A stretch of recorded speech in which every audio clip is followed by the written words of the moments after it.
पश्चिम बंगाल में हुए विधानसभा चुनाव में बीजेपी ने इतिहास रच दिया। वहां की राजनीति में जिसे असंभव सा माना जा रहा था, उसे संभव कर दिखाया। बीजेपी ने टीएमसी को विधानसभा चुनाव में एक बहुत बड़े अंतर से हराया और जीत के बाद कोलकाता से लेकर दिल्ली तक जश्न मनाया जा रहा है। बीजेपी के नेता और कार्यकर्ता झूमते, नाचते, जश्न मनाते दिखे। दिल्ली में मौजूद बीजेपी के मुख्यालय के बाहर बांग्ला भाषा के गीतों पर कार्यकर्ता समर्थक झूमते गाते नजर आए और राज्य की कुल 293 विधानसभा सीटों में, जिसमें से एक पर अभी वोटिंग और रिजल्ट आना बाकी है, बीजेपी ने 200 से ज्यादा सीटें जीत ली हैं, जबकि ममता बनर्जी की पार्टी टीएमसी अब 2 अंकों में सिमट कर रह गई है।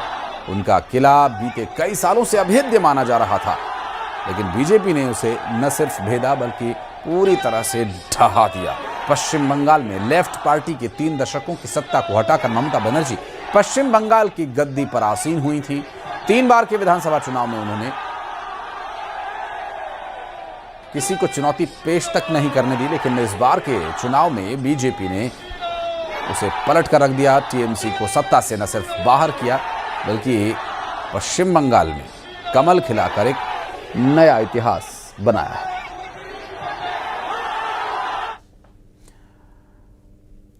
पश्चिम बंगाल, असम और पुडुचेरी में बीजेपी ने कमल खिलाया और इसका जश्न दिल्ली में बीजेपी मुख्यालय पर दिखा। प्रधानमंत्री नरेंद्र मोदी बीजेपी मुख्यालय पहुंचे और कार्यकर्ताओं के साथ अपने विचार साझा किए। प्रधानमंत्री नरेंद्र मोदी जैसे ही कार्यकर्ताओं को संबोधित करने के लिए उठे तो पूरा बीजेपी मुख्यालय मोदी मोदी से गूंज उठा।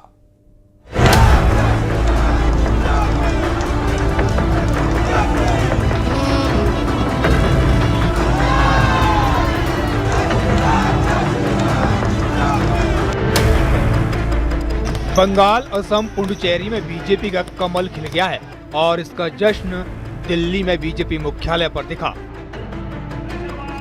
इस जश्न में प्रधानमंत्री नरेंद्र मोदी शामिल हुए।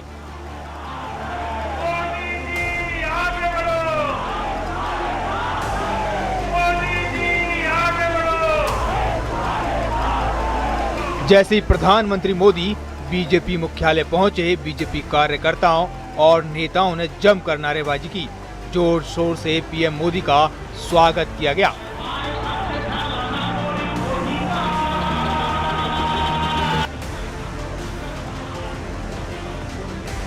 बीजेपी मुख्यालय में जश्न की कई अद्भुत तस्वीरें सामने आई, लेकिन कुछ तस्वीरों ने सबका ध्यान खींच लिया। पीएम मोदी बीजेपी अध्यक्ष नितिन नवीन को अपने साथ लेकर चलते हुए दिखे।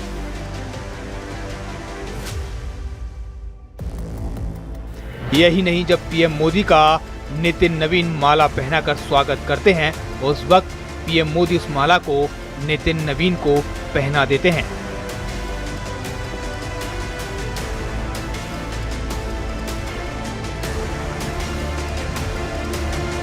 प्रधानमंत्री मोदी जैसे ही कार्यकर्ताओं को संबोधित करने के लिए उठते हैं तो पूरा बीजेपी मुख्यालय मोदी मोदी से गूंज जाता है।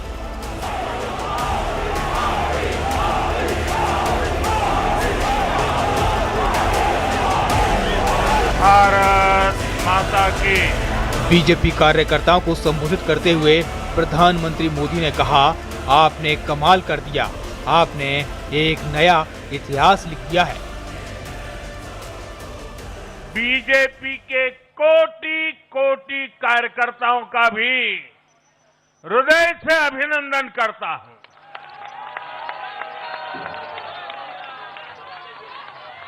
भाजपा के हर छोटे बड़े कार्यकर्ता ने एक बार फिर से कमाल कर दिया है, कमल खिला दिया है।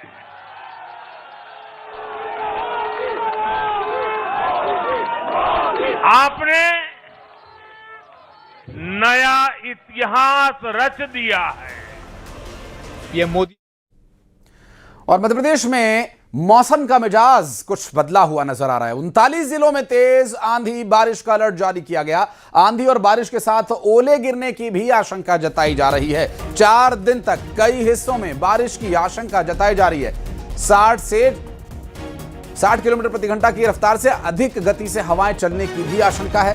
40 से 60 के बीच में भी कुछ जिलों में हवाओं की गति रह सकती है। इधर इंदौर उज्जैन संभाग में फिलहाल गर्मी से राहत नहीं है। मध्य प्रदेश में मौसम का मिजाज 39 जिलों में असर दिखा सकता है और ऐसे में मौसम विभाग की तरफ से जारी किए गए पूर्वानुमान की बात करें तो ये तेज आंधी, अंधड़, गरज और चमक के साथ बारिश और तो और ओलावृष्टि तक की आशंका जाहिर कर रहा है। भोपाल से वासु चौरे हमारे सहयोगी लगातार हमारे साथ बने हुए। वासु, मौसम विभाग क्या कह रहा है? बारिश, आंधी, तूफान, बिजली किन किन जिलों में प्रभाव डाल सकती है? बिल्कुल, देखिए मौसम विभाग कह रहा है सतर्क रहिए, सावधान रहिए और अपनी सुरक्षा का स्वयं जो है वो आपको ध्यान रखना होगा, क्योंकि लगातार मध्य प्रदेश में मौसम का जो मिजाज है वो बिगड़ा हुआ है। करीब आधे जिलों में मध्य प्रदेश के आंधी तूफान का जो अलर्ट है वो जारी किया गया। हमने देखा इसी बिगड़े हुए मौसम के कारण जबलपुर के बरगी बांध में बहुत ही दुखद क्रूज हादसा हुआ। खराब मौसम में लोग क्रूज पर बोटिंग करने के लिए निकल गए थे और फिर क्या तस्वीरें सामने आई वो हम सब लोग भली भांति जानते हैं। और इसी तरीके का जो मौसम है वो आने वाले 3 से 4 दिन तक और बना रहने वाला है। तो ऐसे में जो लोग हैं, जो सैलानी हैं, जो खासतौर पर वाटर स्पोर्ट्स या नदियों में जा रहे हैं या बोटिंग करने के लिए जा रहे हैं, उनको बेहद सतर्क, सावधान रहने की जरूरत है। साथ ही अगर अन्य जिलों की बात करें, जैसे जो भोपाल वाला रीजन है, रायसेन है, सीहोर है, यहाँ पर बीते 2 दिनों से बारिश तो नहीं हुई है, लेकिन धीरे धीरे जो है राइज ऑफ टेम्परेचर देखने को मिल रहा है। जो कम दबाव का क्षेत्र बना था उसके चलते ऐसे जो हालात हैं वो लगातार मध्य प्रदेश में बन रहे हैं। और अगर निमाड़ के अंचल की बात करें तो वहां पर फिलहाल प्रचंड गर्मी पड़ती हुई दिखाई दे रही है।